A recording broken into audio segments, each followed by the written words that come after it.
Hey guys, just wanted to talk a little bit about Dispatch, this new game that's been coming out. And I say been coming out because it came out in like 4 installments and it's finally finished and everyone's playing it. And for the past month or so, it's been just raging around the internet. And I played it and I love it. It is great. It is an almost perfect game. And today I want to talk about the almost. And there's only 2 points I really want to bring up. One thing I'm not going to do is I'm not going to sit here and be like, oh, it's not even a video game. It's more of a show and the QuickTime events are boring. I'm not going to say that because, I'm going to appreciate this game for what it is, and I'm not going to disparage it for what it is not even really trying to be. What it is a very engrossing experience and a very cool story in a very cool world with very cool characters. And I'm going to be behind that every single time. However, I would like more of it, please. Specifically, I would like 9 chapters with one, like a chapter 5, like right between chapter 4 and chapter 5. There should be one more chapter, and it should be like just a regular day. Because all of the dispatch segments, the game is called Dispatch, but I feel like there's not a whole lot of actual dispatch gameplay. Because so much of it is, cutscenes and story, and so I feel like if there was a middle chapter where it was just sort of like your average generic day, and there was it was a little bit more heavy on the dispatch angle, it would give you an opportunity to flesh out some minor characters, and it would also give you the opportunity to just exist in that this is the routine, this is dispatching. Let's feel the passage of time, because there is a big difference between chapter 4, I think it's chapter 4,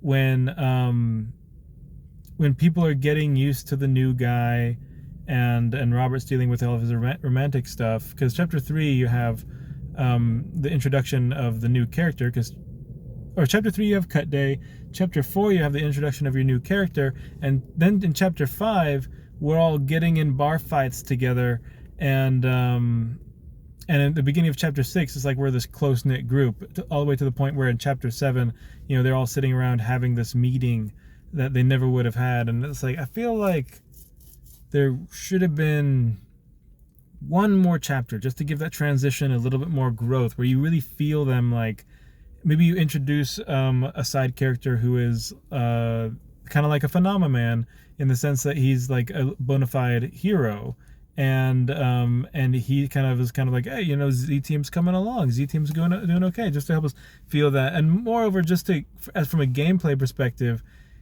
like give us more of that core gameplay loop, because especially around the finale, it's so heavy on the cutscenes and the QuickTime events and the story, that the game called Dispatch doesn't really feel like it has a lot of dispatching in it.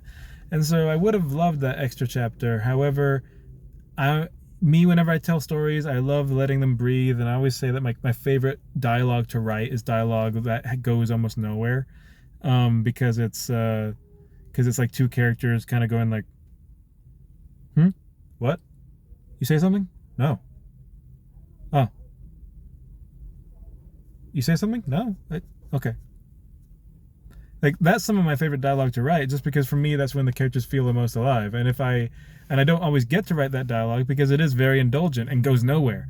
But I like moments when the characters get a chance to just be themselves, and there's not always this massive story plot device hanging over their heads. I feel like the dispatch gameplay itself could have done with a little more room to breathe. Number 2, and this is actually the big one. If there's one thing that I could remove from this game, it is the moment in the last chapter, right at the finale, when Shroud says, Invisigal has been working for me the entire time. She was collecting 2 paychecks for doing the same job. And I think that is a line that they kept because it sounds cool, but it makes absolutely no sense, and actually kind of retroactively ruins other things in the story. Let's go from the beginning. So according to Invisigal's timeline, which I guess this new timeline is saying that this is a lie, after she put the bomb on Mega Man's back, she joined the Phoenix program the next day, and she doesn't run with Shroud anymore. I believe that she definitely joined the Phoenix program the next day. She because everyone at SDN has a rapport with her by the time that Robert shows up. Robert was in a coma for like 3 months. But, you know, Blonde Blazer has a rapport with her. Chase already hates her guts. Gollum has a rapport with her. The Z Team, everyone has a rapport with Invisigal. Everyone knows Invisigal. She's been there for a minute. So Robert's been in a coma for like 2 to 3 months. So it makes sense. It feels like she's been there at least 2 to 3 months. Now, why would she be there if she was working for the Shroud? Maybe Shroud needed an inside man, but you see, I'm reaching there because Shroud's whole goal is to get the Astral Pulse.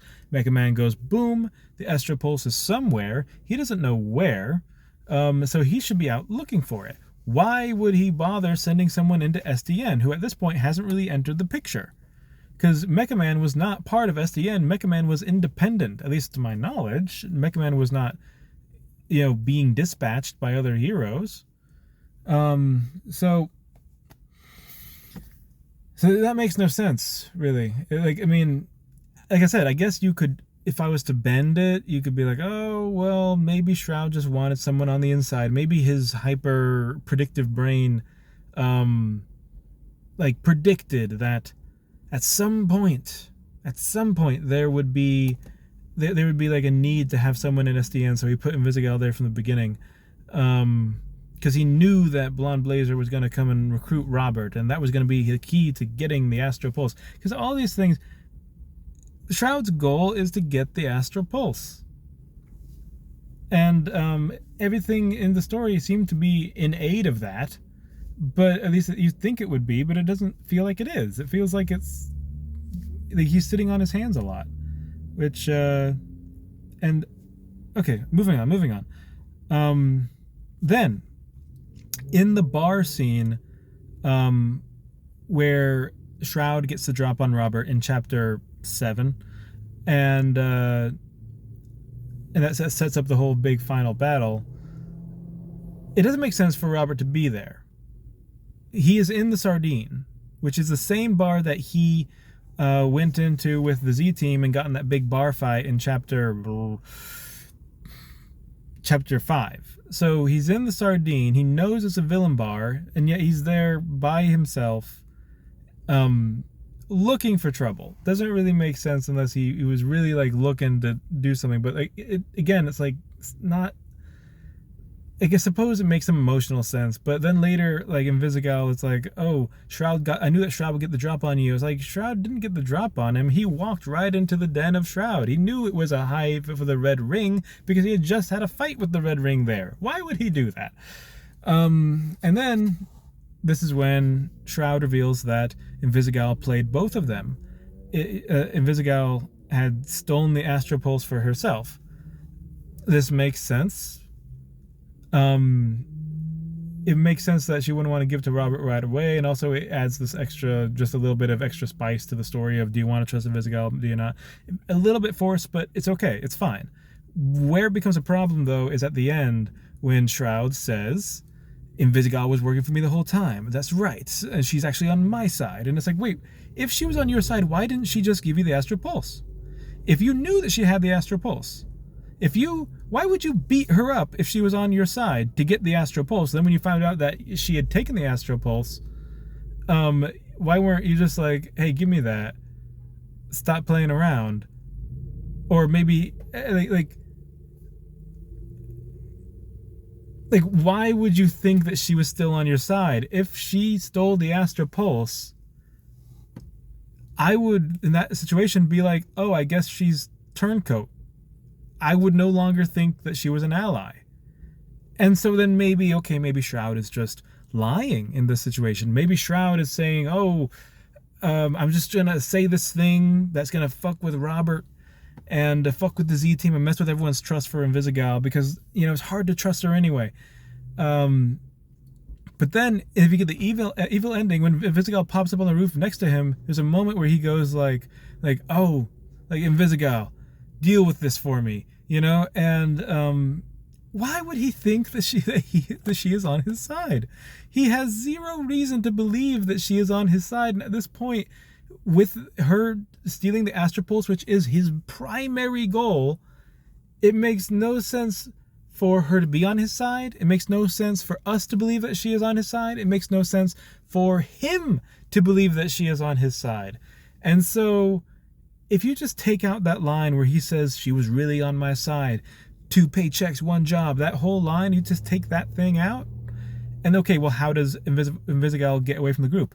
Chase has just shown up as a track star blonde blazer hybrid. He's like a brand new entity.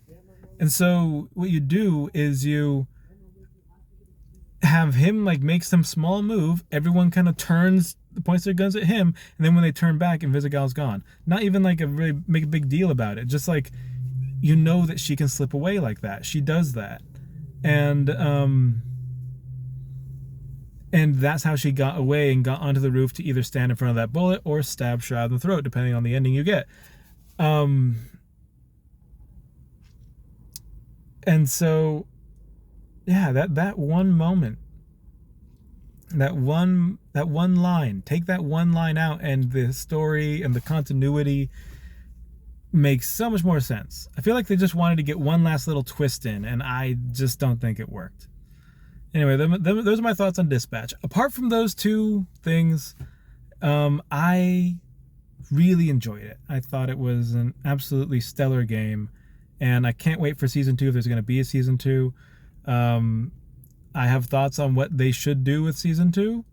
If you want me to share those, I will share those. Otherwise, I'm just going to post this because I have thoughts. That's it.